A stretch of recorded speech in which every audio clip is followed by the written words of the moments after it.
Alright, welcome back to WMAC Now with your host Chuck Stevenson, and it is RIZIN 38 Fight Week, which means it is time for the semifinals of the RIZIN 2022 Super Atomweight Grand Prix, which means it is time for a preview of these two bouts.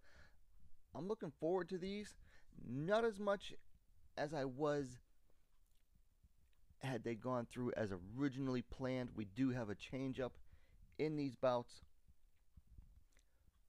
but I'm still excited to watch them. I think each one has something different to offer, and while I think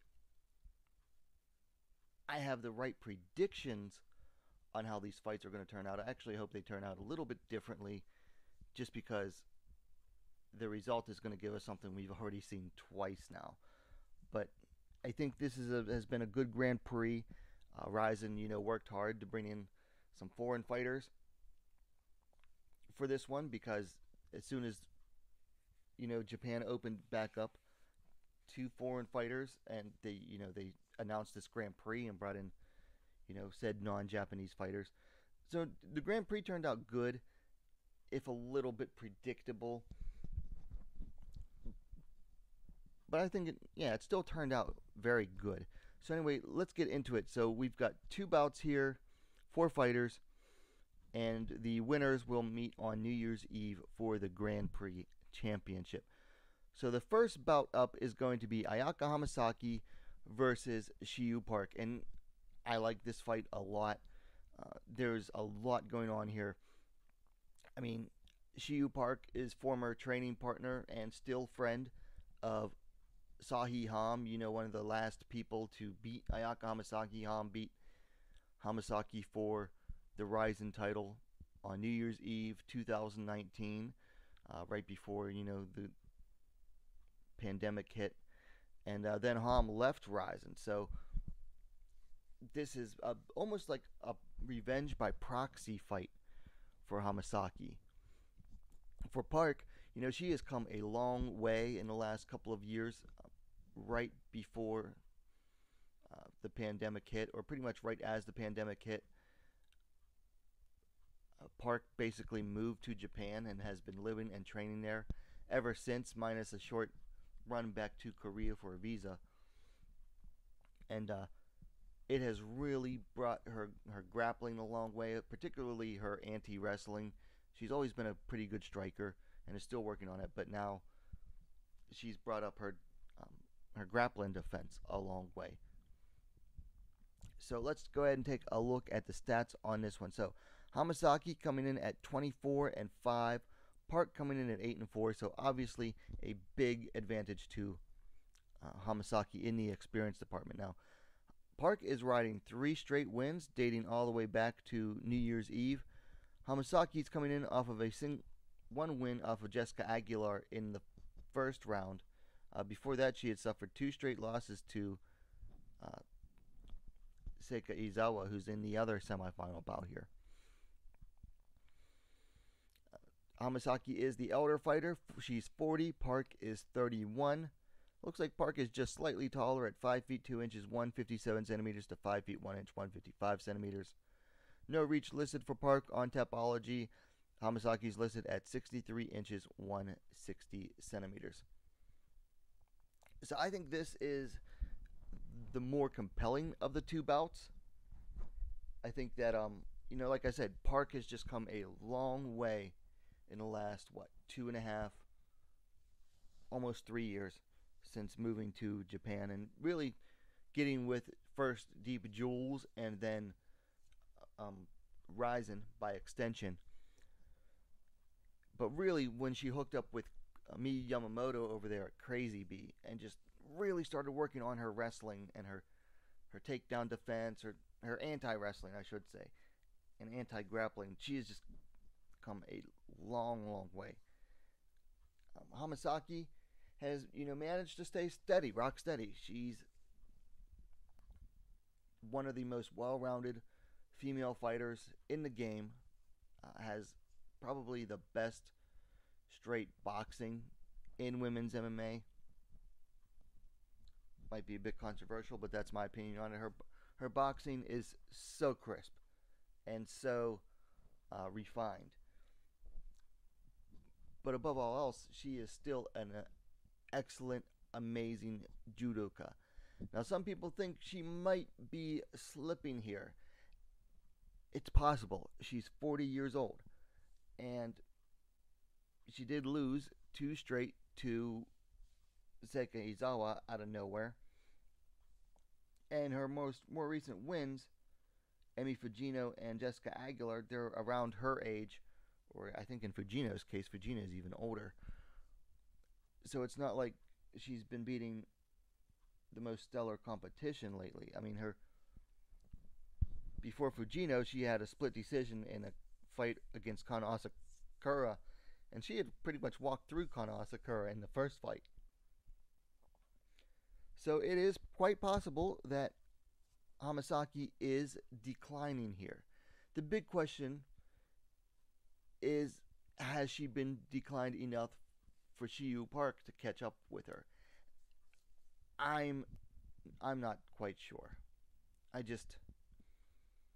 When it comes down to this fight, Hamasaki has way more ways to win than Park does. I mean, she can win on the feet. She still has that sharp jab that gave even, Park's friend Ham trouble. That jab is an absolute killer for Hamasaki. On the ground, she still has her submissions. Even though she hasn't subbed anyone in a while, they're still there. She has the advantage of, knowing the best way to fight in the RIZIN rule set on the ground, which allows, knees to a grounded opponent, soccer kicks, etc. Do I think Park can win this? Yeah, I think she can. But for now, my pick is going to be Ayaka Hamasaki to win this and move on to the Grand Prix final on New Year's Eve. So then we move on to the other bout, and this will actually be the co-main event of the evening. Seika Izawa taking on Anastasia Svetkovska. Now, Svetkovska actually lost in the quarterfinals to Reina Kubota. However, Svetkovska roughed Kubota up pretty good. Apparently, Reina has suffered an orbital bone fracture, which is one of the bones near your eye, and was not able to move on, so they brought in Svetkovska to take on Izawa. So this is an interesting one. It is a classic striker versus grappler battle, and the physical dimensions here are going to be very interesting to see and compare. But it should make for a fun fight. Let's go ahead and look at the stats on this one. Izawa coming in at 7-0, Svetkovska coming in at 2-1. So, it's funny because Izawa's only been fighting a little over 2 years, but 7 fights in a little over 2 years, that's really good. And the experience factor goes to her. Now, obviously, Izawa undefeated, last fought and defeated Laura Fontoura in the quarterfinals via submission. Svetkovska lost the decision to Reina in the quarterfinals. Let's see. They are the same age at 24 years. Looks like there's only 1 month difference, according to Topology. Now, here's where the physical dimensions get interesting. Svetkovska stands 5 feet 7 inches, 169 centimeters to Izawa's 5 feet 2 inches, 157 centimeters.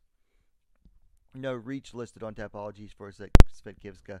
Izawa's is 64 inches, 163 centimeters. Okay, so like I said, this is a classic striker versus grappler battle here. And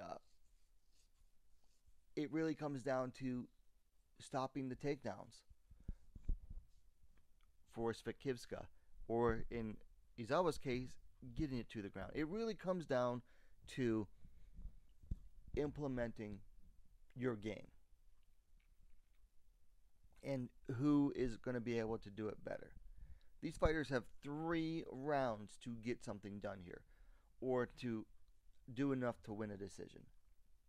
Now, can Svetkovska keep Izawa off of her and stay on her feet? I think she can at first. Okay?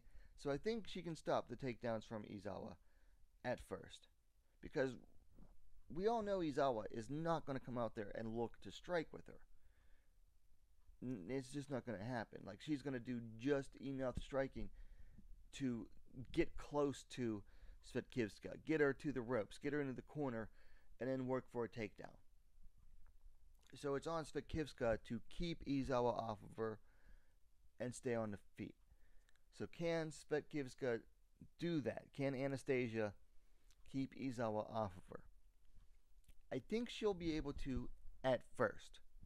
But as the fight gets on, and we're talking 3 5-minute rounds, as the fight goes on and Izawa is not giving up, I think it's going to wear on Svetkovska.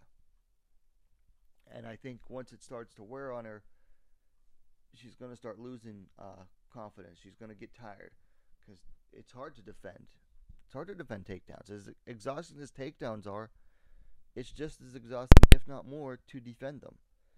Especially when you're fighting off the back foot, which is what you usually are doing when you're defending takedowns. So while I think Anastasia will be able to keep Izawa off of her at first, I think it's just a matter of time until Izawa wears her down and is able to get her down to the ground. And on the ground,